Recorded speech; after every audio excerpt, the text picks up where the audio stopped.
for shooting and killing her neighbor pleaded not guilty in court today. Susan Lawrence remains in jail on a $154,000 bond. 10 Tampa Bay's Miguel Octavio is here with us. And Miguel, there are new details about the moments before and after that shooting. According to that affidavit, Lawrence used racial slurs at A.J. Owen's children. She also admitted to swinging an umbrella. Neighbors and the sheriff say this was not a feud between the two. They say the problem all along was Lawrence. Susan Lawrence, seen here in court, may post bond, but she cannot leave Florida and must wear an ankle monitor. Meanwhile, loved ones and family of A.J. Owens are planning her funeral on Monday. The details on the affidavit shows Owens' children playing in an open field Friday night. Lawrence then called authorities saying they trespassed. There are several kids out there right now, and I'm hearing from my wife. Minutes later, more calls from neighbors came in reporting Owens shot, including from Lawrence. I didn't know what to do. I grabbed my gun and I shot at the door. Lawrence says Owens banged on her door and demanded she come out. Prior, Owens' children say Lawrence cursed at them while playing outside. They say she threw a roller skate hitting one of them, and that she threw an iPad left behind down. Lawrence denies that claim. AJ's mother says she and the community are left to raise AJ's 4 kids. Our 12-year-old blames himself for the death of his mother because he couldn't save her. This wasn't the first time Lawrence called police on the kids. Neighbors say Lawrence is known for harassing all of them. She antagonizes kids, she calls them names, slaves, racial slurs. Now A.J. Owens' family are hoping Lawrence will be convicted, not for manslaughter, but murder. Now, that report also revealed Lawrence would film the children. The affidavit shows she had pictures and videos of them on her phone the night their mother died. The Reverend Al Sharpton will deliver the eulogy at Owen's funeral on Monday. Wait a minute. So you mean to tell me the KILLER Susan had pictures or possibly videos or something like that in her phone of the kids over a period of time? Is that what they're saying? If so, this, in my opinion, the charges should be upped.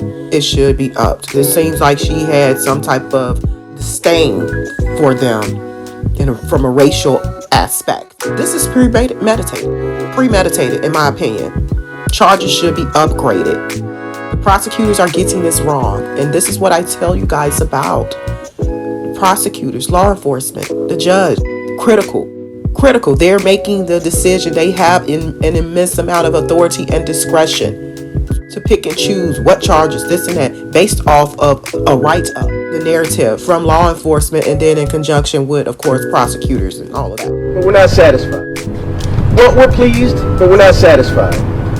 Certainly, we would have loved a bond set that's something that was commensurate with the act. Usually on a first-degree charge, there's usually no bond, especially when the act is made with a gun.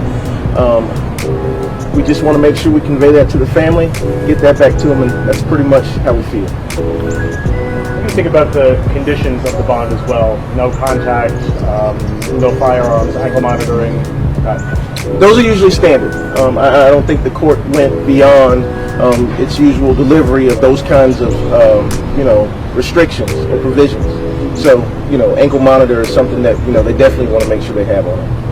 Enhancing charges, obviously you're pleased, but you're not satisfied. I know some folks are wanting murder charges or increased charges. What's your plan to chat with your state attorney's office and see if that's a possibility? Yeah, we want to make sure that we give the state's attorney every chance we can to help them to understand that we would like a charge commensurate with the act, which is murder too. We don't believe that Susan had any sort of respect at all for human life. This wasn't something where she was simply cleaning a gun and the gun went off and it goes through the wall or the door and accidentally hurt somebody. That's not what happened at all. She meant to pull that trigger. She meant to point it at the door, and that's why we feel that a murder 2 charge is applicable here. Thank you all for tuning in to The Mix. Like, share, subscribe to my channel. Like, share, subscribe. Watch this video from beginning to end. Watch it from beginning to end. Thank you to my supporters, my subscribers, my new subscribers. Thank you so much for tuning in. Drop a comment. Let's get the discussion going. Of my post. So let me hop right into it. As you can see what this video is going to be about. Yes, bail has been granted for the KILLER Susan, who marked the mother of four. What this happened, I believe, in Florida. And what I'm appalled about is the fact, looks like, and I'm going to go ahead and share a screen as well, about is the bail, the bond. It was set at $154K. Mind you, based off news reports and media reports, different various sources, the prosecutors only asked for a $200K bail? Are you kidding me? Are you kidding me? I keep telling everyone, as you can see, based off of all the videos I posted in my video section, go ahead and head over to that. From Tory Lanez to R. Kelly to just even other random non-celebrity type of situations like this, similar to this. The prosecutors, the judges, they play a key part in all of this when it comes to navigating the judicial system, also law enforcement, from the beginning process of it. You see how they are? You see, $154K, and they charged her with manslaughter. I'm going to share my screen and go over that. To me, it seems like the prosecutors is going for a weak prosecution, meaning that the KILLER Susan will get off, possibly, and that's just my opinion. So this is just really, it's not surprising. This is America. And we see how the differences are in terms of prosecutorial tactics when it comes to melanated and unmelanated people. So this is just another example. But yeah, they charged the KILLER Susan with manslaughter. But in my opinion, I believe it should be first degree M, based off of the different media reports I've come across. But what are your thoughts? Like this video, share this video, subscribe to my channel, and I'm going to go ahead and share a screen with you all. But yeah, I don't know. And let me just go ahead and share my screen, because based off of some reports, it's being cited that this is from the KILLER Susan, her accounts of what took place, her story, her narrative, that AJ threatened her, that the kids had threatened her. The whole situation should not have happened, and the prosecution is handling the KILLER Susan, in my opinion, delicately. Just my opinion. But let me go ahead and share my screen and go from here. Okay, this is an excerpt from the CNN article. Bond set at $154K for Florida woman arrested in the shooting death of a black mother who knocked on her door. CNN bond for Florida woman charged with manslaughter in the shooting death of her neighbor, a black mother who confronted her during a dispute over children playing outside, was set at $154K on Friday.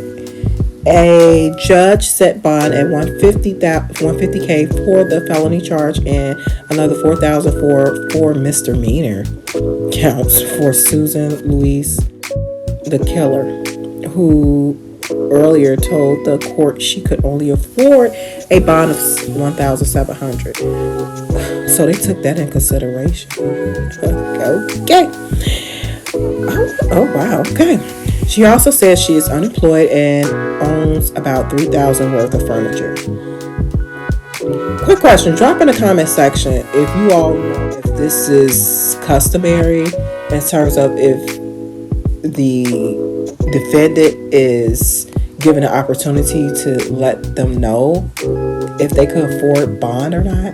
Let the courts know if they could afford bond or not. I don't know, this sounds strange. I didn't know someone, I don't know, maybe they do ask if they have property, this and that, but wow. Anyway, so drop in the comment section if this is customary. The state requested a $200K bond. The owner of the apartment where the KILLER lives told detectives she was being evicted. According to a prosecutor and the judge recommended the KILLER not return there. KILLER was arrested Tuesday, 4 days after investigators say she fatally shot AJ Owens through the front door of the KILLER's home near Ocala, Florida. as Owens repeatedly knocked on her door, the Marion County Sheriff's Office said. Owens was demanding that the KILLER come out of her apartment after the 58-year-old KILLER woman had yelled at Owens' children and thrown a roller skate at her 10-year-old son, hitting him, the sheriff's office said. Wow. In addition to manslaughter with a firearm, the KILLER is facing charges of culpable negligence, battery, and 2 counts of assault, the sheriff's office said early Wednesday. If the KILLER posts bond, she will not be allowed to possess a firearm or any other weapon, nor is she allowed to have any contact with the victim's family. If she returns to her apartment to gather things, she will have to have someone accompany her. She is allowed to live in her apartment as long as she isn't evicted. The KILLER will also have to wear an ankle monitor. The KILLER made an initial court appearance via video call on Thursday. She told the court she has no savings, is making payments on a car, and had filed for disability after working at United Healthcare. And this is a healthcare worker? Oh gosh. She said, wow, this is people who working in these positions that make decisions over our lives. Wow. She said she last worked 2 weeks ago and that she supported her 55-year-old sister. She was represented by the Marion County Public Defender's Office, so she has a PD for now.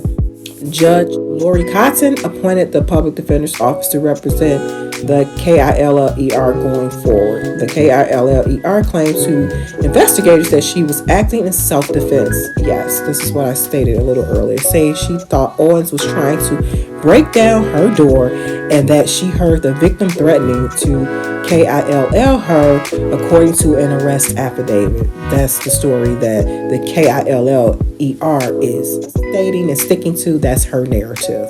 The KILLER said she discharged her firearm because she felt like she was in mortal danger, the document says. Who was in danger was the kids. Seemed like she was just recklessly lashing out at them because of their race, because of them being kids, and she just didn't need to live around kids. That's what it sounds like to me, in addition to other stuff. Detectives, however, determined the KILLER actions were not justifiable under Florida law, the sheriff's office said. In the days since the KILLING, Owens' family had repeatedly called for the arrest and charging of OTER, insisting the incident was unprovoked and unjustified. They also accused the KILLER of harassing the children and calling them racial slurs. When investigators asked the KILLER about allegations of her calling children in the neighborhood racial slurs, the KILLER admitted to having used the N-word towards children out of anger in the past and also to calling children other derogatory terms, the affidavit says. So there you have it. I think it's more to this story. You can go ahead on over to CNN and read the rest of the article over there at CNN.com. So why is this manslaughter if she admitted that she called these kids racial slurs? So there has to be a in my opinion, premeditated thought because of the anger, the buildup, all of that prior to. It's like, to me, in my opinion, it's gaslighting. You want someone to say something. You want someone to do something. That's just me, my opinion. So what are your thoughts? Like this video, share this video, drop a comment. But this is ridiculous in terms of the bill that was set. They're being very, very incredibly delicate with the KILLER. Okay, so what are your thoughts? What are your thoughts? Like this video, share this video, subscribe to The Mix, drop a comment. Let's get the discussion going. This is like my part 1 of the topic. Susan, KILLER, or KILLER Susan. Yeah, this is part 1. I want to dive further into manslaughter. I also want to dive into the elements of manslaughter, and based off of the information that's out there from the different media sources, affidavit, I want to try to get an understanding of the prosecutor's thought process with not upgrading at this time, However, we do know it's easy to indict someone. They can indict a ham sandwich. That's their lingo in this industry. So I'm inclined to think that they could upgrade. They can upgrade, but again, it goes back to the discriminatory practices and how law enforcement, prosecutors, how they cherry pick things. There is definitely a double standard when it comes to melanated and non-melanated. So you got the cherry picking, the double standards. They picking and choosing what they want to charge someone with, how many charges. Just think, whether you like Mr. Robert Kelly or not, those charges were ridiculous. To my understanding, and this was like old school wise, to my understanding, prosecutors, they throw so many different charges out there, hoping that one will stick. So in this instance, why they didn't do it here? Why they didn't throw multiple murder charges? Look how they did. And again, let's go back to a different county, because this is a different county. Look how they did Travis Rudolph in that particular county. Again, every state, every county, every jurisdiction, how sheriffs operate their police department or area jurisdiction is different. It definitely is, from state to state, jurisdiction to a jurisdiction. However, what is not different, in my opinion, is proof out here. You just got to do your research. What is obviously different in a double standard is when it comes to melanated and non-melanated prosecutorial tactics. I mean, let's just be transparent and real here. So drop a comment. Again, this is my part 1 of this. I want to dive more into manslaughter, what that is, what that means, and try to figure out the thought process. Although, in my opinion, I have my own thought process as to what the prosecutors intend. They don't even intend to really go hard at the KILLER. So, and at this point in time, she has a PD, a public defender. Seems like she really doesn't have the finances to hire an attorney. So, I don't know. I don't know. Maybe she might cop a plea. You never know. She might cop a plea, especially with a public defender. They are not trying to take nothing to trial. That rarely happens with PDs, public defenders. So, but yeah, this is part 1. Thank you all for supporting my channel, The Mix. Thank you. If you're interested in donating, all information is in my section of this post, the description section, my zelle and my cash app. I thank you all. New subscribers, I thank you. Like this video, share this video, subscribe to The Mix. Again, this is part 1. Again, I will come to you with part 2, diving more into the charges and my speculation and opinion about the prosecutor's thought process. Like this video, share this video, and I'll talk to you all soon. Bye.